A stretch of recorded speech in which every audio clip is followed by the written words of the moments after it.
மாணவர்கள் அனைவருக்கும் வணக்கம். வகுப்பு 5ஆம் வகுப்பு பாடம் தமிழ். போன வகுப்பில் நம்ம என்ன பார்த்தோம் அப்படின்னு பார்த்தீங்கன்னா, இயல் 6லிருந்து திருக்குறள் பார்த்தோம். சரிங்களா? இந்த திருக்குறளில் பார்த்தீங்கன்னா மொத்தம் எத்தனை திருக்குறள் நமக்கு கொடுத்துருக்காங்க அப்படின்னு பார்த்தீங்கன்னா, எத்தனை திருக்குறள் கொடுத்துருக்காங்க? அதாவது 3 திருக்குறள், 3 தலைப்பு கொடுத்து ஒவ்வொன்றுத்துக்கும் 2 திருக்குறள், 6 திருக்குறள் கொடுத்துருக்காங்க இல்லையா? இந்த 6மே நமக்கு மனப்பாட பகுதி. ஆனால் போன வகுப்பில் திருக்குறளை எழுதியவர் யாருன்னு பார்த்தோம்? சொல்லுங்கள். திருவள்ளுவர்னு பார்த்தோம். சரிங்களா?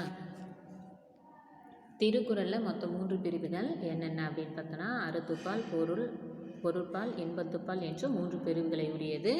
அதிகாரங்கள் எத்தனை? 133 அதிகாரங்களையும், குறப்பாக்கள் ஒவ்வொரு அதிகாரத்துக்கும் 10 குறப்பாக்கள் உள்ளன. 1330 குறப்பாக்கள் உள்ளன பார்த்தோம் இல்லையா? திருக்குறள் 18 கீழ்க்கணக்கு நூல்களில் ஒன்று. இது உலக பொதுமறை என்றும் திருக்குறளை கூறுவர். சாதி, இனம், மதம் ஆகியவற்றை கடந்தும் உலக மக்கள் அனைவருக்கும் ஒரு பொதுவான நெறிகளை எடுத்து கூறுவது தான் இந்த நூல் அப்படின்னு சொல்கிறாங்க. சரிங்களா? ஃபஸ்ட்டு திருக்குறள் காலம் அறிதல் பற்றி பார்த்தோம். காலம் அறிதி இருப்பர் கலங்காது ஞாலம் கருதுபவர். உலகத்தை ஆள வேண்டும் என்று நினைப்பவர் என்ன பண்ணணும்? மனம் கலங்காமல் ஏற்ற காலத்தை எதிர்நோக்கி காத்திருக்க வேண்டும் அப்படின்னு பார்த்தோம். கொக்கொக்க கூம்பும் பருவத்து மற்றதன் குத்தொக்க சீந்த இடத்து. எடுத்து ஒரு செயலை முடிப்பதற்கு ஏற்ற காலம் வர வரைக்கும் நம்ம என்ன பண்ணணும்? பொறுமையாக காத்திருக்க வேண்டும். அப்படி செயல் முடிப்பதற்கு ஒரு உரிய காலம் வந்தாலும் மீனை கொக்கு சாப்பதற்கு, அதாவது மீனை கொக்கு விரைவாக கொத்தி எடுப்பது போல விரைவாக நம்ம என்ன பண்ணணும்? செய்து முடிக்க வேண்டும் அப்படின்னு பார்த்தோம். சரிங்களா? அதுக்கப்புறம் என்ன பார்த்தோம்? வினை திட்பம் பார்த்தோம். வினை திட்பம்னா செயலை முடித்தலின் மன உறுதி. எந்த ஒரு செயலை செய்ய வேண்டுமானாலும் என்ன பண்ணணும்? மன உறுதி இருக்க வேண்டும். எண்ணிய எண்ணியாங்கு எய்துப எண்ணியார் திண்ணியர் ஆகப்பெறின். ஒரு செயலை செய்து முடிக்க என்ன பண்ணணும்? அந்த செயலை முடிப்பதில் ஒரு உறுதி உடையராக இருந்தால்தான் நம்ம நினச்சபடியே என்ன பண்ண முடியும்? அந்த செயலை செய்து முடிக்க முடியும் பார்த்தோம்.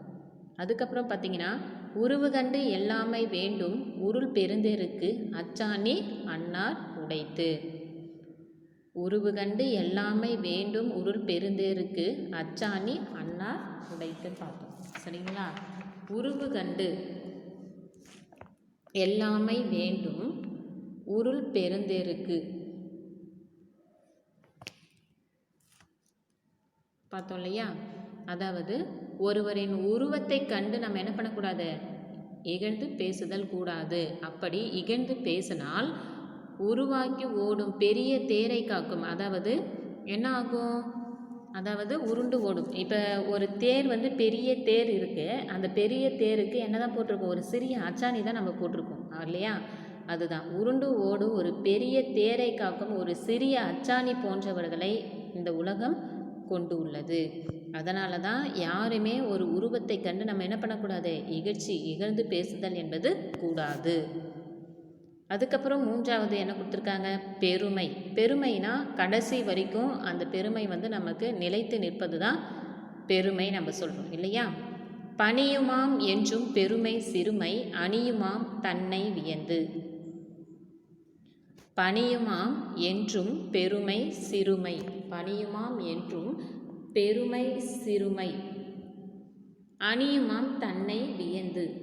அணியுமாம் தன்னை வியந்து அப்படின்னு சொல்லுவோம். சரிங்களா?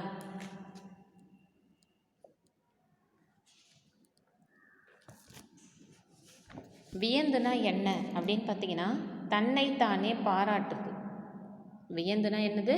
தன்னைத்தானே பாராட்டி கொள்ளுதல்.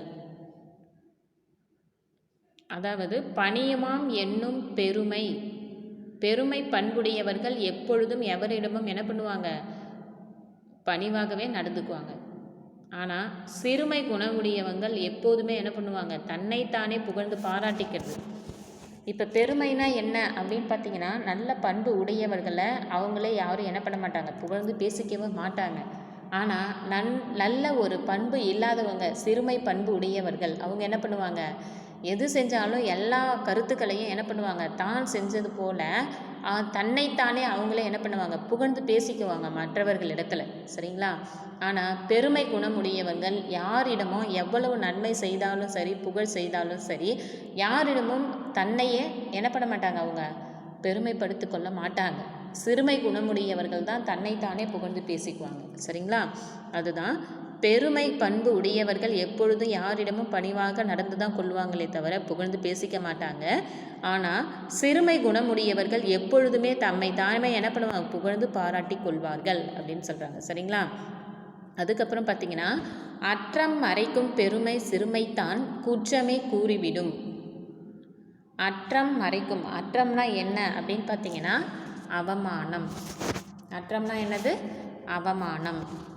அற்றம் மறைக்கும் பெருமை சிறுமைத்தான் குற்றமே கூறிவிடும். பெருமை குணம் உடையவர்கள் பிறருடைய குற்றங்களை மறைத்து என்ன பண்ணுவாங்க, அற்றம் மறைக்கும் பெருமை, பெருமை குணம் உடையவர்கள் பிறருடைய குற்றங்களை மறைத்து என்ன பண்ணுவாங்க, அவங்களுடைய சிறப்பை தான் சொல்லுவாங்க. நல்ல பண்பு உடையவர்கள் என்ன பண்ணுவாங்கன்னா, பிறருடைய குற்றங்களை யார்கிட்டையும் வெளிப்படையாக சொல்லவே மாட்டாங்க. ஆனால் அவங்கள புகழ்ந்து தான் பேசுவாங்க, சிறப்பை தான் சொல்லுவாங்க. சரியா? ஆனால் சிறுமை குணமுடையவர்கள் எல்லாருமே மற்றவர்களினுடைய குணத்தை மறைத்து என்ன பண்ணுவாங்க, வெறியும் குற்றங்களையே பேசுவாங்க. இல்லையா? இப்போ 2 நண்பர்கள் இருக்காங்க, இல்லை 2 பேர் ஒரு வீட்டில் இருக்காங்க அப்படின்னு பார்த்தீங்கன்னா, அதில் நல்ல பண்புடையவர்கள் இருப்பாங்க, தீய குணமுடையவர்கள் இருப்பாங்க. நல்ல பண்புடையவர்கள் இன்னொருவரை, அதாவது தீய பண்புடையவர்களை பற்றி எதுவுமே வெளியே தப்பாக பேச மாட்டாங்க. ஆனால் அவங்க என்ன பண்ணுவாங்க, ரொம்ப சிறப்பாக பேசுவாங்க. ஆனால் இந்த தீய குணமுடையவர்கள் என்ன பண்ணுவாங்க, நல்ல குணமுடையவர்களை பற்றி நல்லதாக பேசாமல் என்ன பண்ணுவாங்க, ரொம்ப என்ன பண்ணுவாங்க, குற்றங்களையே தான் சொல்லிகிட்டு இருப்பாங்க. சரியா? அதுதான் பெருமை குணமுடையவர்கள் எப்பொழுதும் பிறருடைய குற்றங்களை மறைத்து அவர்களுடைய சிறப்பை தான் கூறுவார்கள்.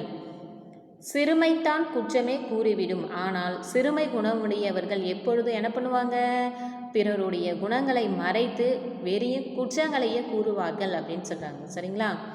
இதில் நமக்கு எல்லாமே மனப்பாட திருக்குறள் அப்படின்னு சொல்லியிருக்காங்க. சரிங்களா? அதுக்கப்புறம் பார்த்திங்கன்னா பொருள் குறுக கொடுத்துருக்காங்க, பிரித்து எழுதுக, சரியான விடையை தேர்ந்தெடுத்து எழுதுக. அதுக்கப்புறம் பார்த்திங்கன்னா கோடிட்ட இடங்களை ஏற்ற சொற்களால் நிரப்புக. ஞாலம் கருதுபவர் டேஷ் கருதி இருப்பர், காலம் கருதி இருப்பர். கூம்பும் பருவத்து டேஷ் போல் செயல்பட வேண்டும், கொக்கு போல் செயல்பட வேண்டும். உருவில் பெரிய தேருக்கு டேஷ் இன்றியமையாதது, அச்சாணி இன்றியமையாதது. அச்சம் மறைப்பது டேஷ் பெருமை. அதுக்கப்புறம் கொஸ்டின் ஆன்சர் கொடுத்துருக்காங்க இல்லையா? கொஸ்டின் ஆன்சர் பார்த்தீங்கன்னா, உலகை ஆள நினைப்பவர் எப்படி இருக்க வேண்டும், செயலை செய்ய எப்படி காத்திருக்க வேண்டும், எண்ணியதை எண்ணியபடி அடைவார் யார். மொத்தம் நமக்கு திருக்குறள் கொஸ்டின் ஆன்சர் வந்து உங்களுக்கு இதிலே குறித்து கொடுத்துருக்கேன். சரியா? First question answer, second question ஆன்சர்னு சொல்லிட்டு என்ன பண்ணியிருக்கா, ஒவ்வொன்றுத்துக்கும் கொஸ்டின் ஆன்சர் உங்களுக்கு இதிலே குறித்து கொடுத்துருக்கேன். அதை பார்த்து ஃபேர் ஒர்க் நோட்லேயும் எழுதிக்கணும். எல்லாரும் இந்த 6 திருக்குறளையும் மனப்பாட திருக்குறள் படித்து பார்க்காம எழுதி பார்க்கணும். சரிங்களா? நன்றிப்பா.